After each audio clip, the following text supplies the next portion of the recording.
Gregor Forrester, Lord von Eisenrath. Lord Forrester ist der Herrscher eines starken nördlichen Hauses und ein Vasall von Haus Stark. Als Jugendlicher trat er gegen Galbart Glover im Armdrücken an, um dessen Knappe zu werden. Glover schätzte später, dass er diese Partie gerne erneut verlieren würde. Gregor heiratete Elissa Branfield, die Tochter eines südlichen Targaryen-Anhängers, bevor Robert Baratheon den eisernen Thron eroberte. Gregor wurde Lord, als sein Vater am Trident starb, und führt Haus Forrester seit 16 Jahren. Oder so. Lady Elissa Forrester, Lord Forresters Ehefrau. Elissa Forrester wurde in das Haus Branfield hineingeboren, ein kleineres südliches Haus, das zerstört wurde, als die Targaryen-Dynastie unterging. Sie war viele Jahre mit Gregor verheiratet, als Roberts Rebellion den Untergang ihrer Familie ankündigte. Und trotzdem fühlte sie sich zwischen der Loyalität zu ihrem Vater und ihrem Ehemann hin und her gerissen. Mit der Zeit begann Elissa in Eisenrath ihr wahres Zuhause zu sehen, und sie ergriff die Rolle der Matriarchin des Hauses Forrester. Sie hat sich stillschweigend geschworen, dass sie nie wieder dabei zusehen würde, wie ihre Familie zerstört wird. Rodrik Forrester. Ich werde die Namen übrigens aussprechen, wie ich will, weil ich es kann. Erstgeborener Sohn. Lord Forresters ältester Sohn Rodrik wurde von klein auf dazu ausgebildet, die Last der Herrschaft zu schultern. Tatsächlich war er für die Rolle geschaffen. Also er war wie für die Rolle geschaffen. Stark, charismatisch und respekteinflößend auf dem Schlachtfeld. Als Robb Stark seine Vasallen zu den Waffen rief, bat Lord Forrester Rodrik zum Schutz von Eisenrath zurückzubleiben, aber Rodrik weigerte sich. Stattdessen ritt er an der Seite seines Vaters und führte die Kavallerie der Forresters mit solcher Tapferkeit, dass sein Name in den Reihen der Lannister-Soldaten gefürchtet wurde. Huiuiui.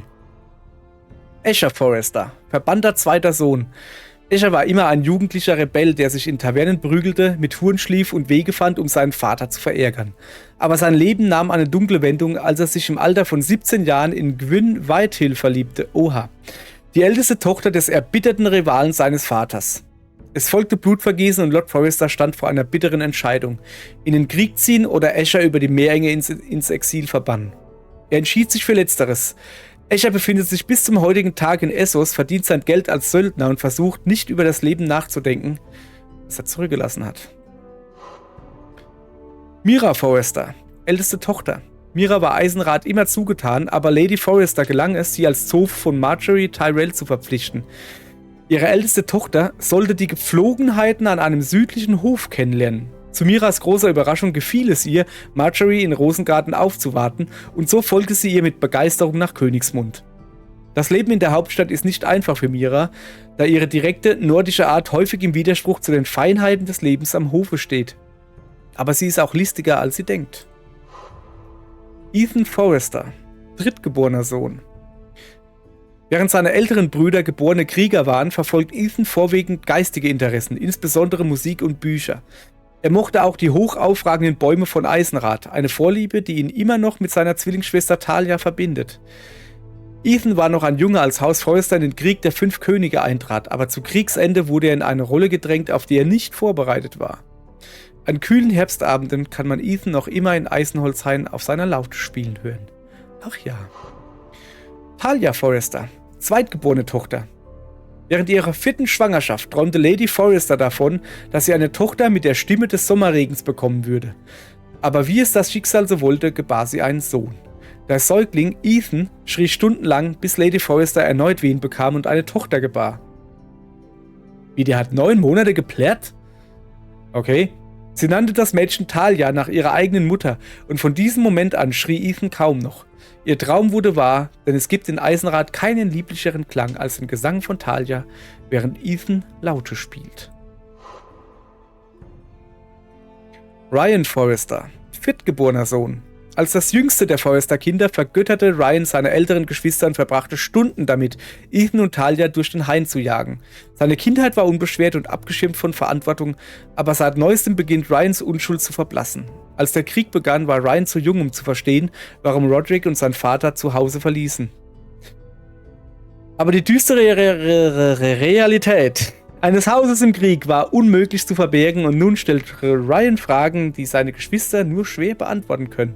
Junge, habe ich Probleme mit Ryan, Rodrik und Ryan. So. Garrett Tuttle. Knappe von Lord Forrester. Garrett wuchs mit Heldengeschichten über Arthur, Dane und Symeon Sternenauge auf. Obwohl er der Sohn eines Schweinehirten ist, strebte er schon immer danach, eines Tages selbst ein Krieger zu werden. Mit Hilfe seines Onkels Duncan, der trotz seiner niederen Herkunft zum Kastellan von Eisenrath aufgestiegen ist, fand Garrett eine Anstellung in Lord Forresters Stellen, wo er in der Rangordnung aufstieg und schließlich zu dessen Knappen ernannt wurde. Garrett hat Lord Forrester viele Monate lang in König Robs Armee gedient und ist nun bereit, selbst ein Krieger zu werden. Duncan Tuttle, Kastellan von Eisenrath. Als Junge zeigte Duncan so viel Talent bei der Verwaltung des Hofes seiner Familie, dass jeder annahm, er würde ihn eines Tages übernehmen. Aber Duncan war dazu bestimmt, mehr als nur Feldern und Schweineställen vorzustehen. Mit der Zeit schloss er eine ungewöhnliche Freundschaft mit Gregor Forrester, dem Erben des Hauses Forrester. Die beiden standen sich nahe und als Gregor Lord wurde, ernannte er Duncan zu seinem Kastellan. Dies erregte Aufsehen, aber Duncan erwies sich als würdig und diente dem Haus seitdem seit vielen Jahren.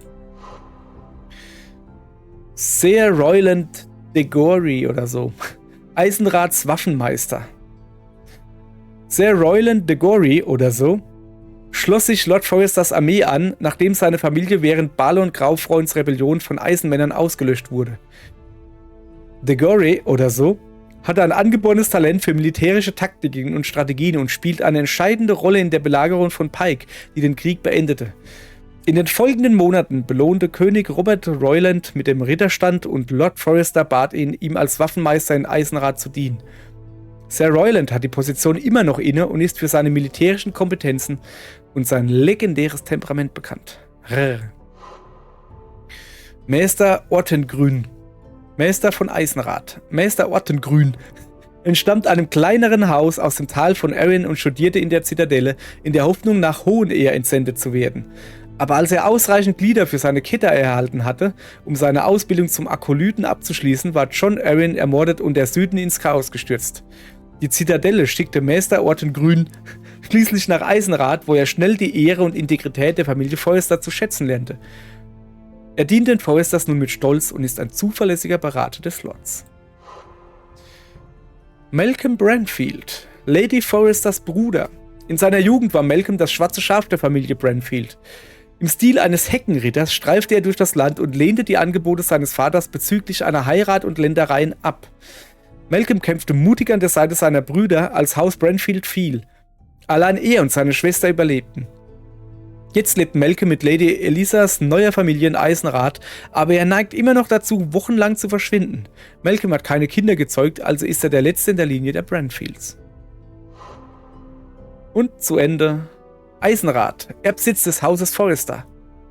Eisenrath ist eine imposante Festung, umgeben von hoch aufragenden Eisenholzbäumen und Stammsitz des Hauses Forrester. Eisenrath, das vor über 1500 Jahren von Cedric Forrester und seinen Drillingssöhnen erbaut wurde, symbolisiert die Stärke und Beständigkeit von Eisenholz.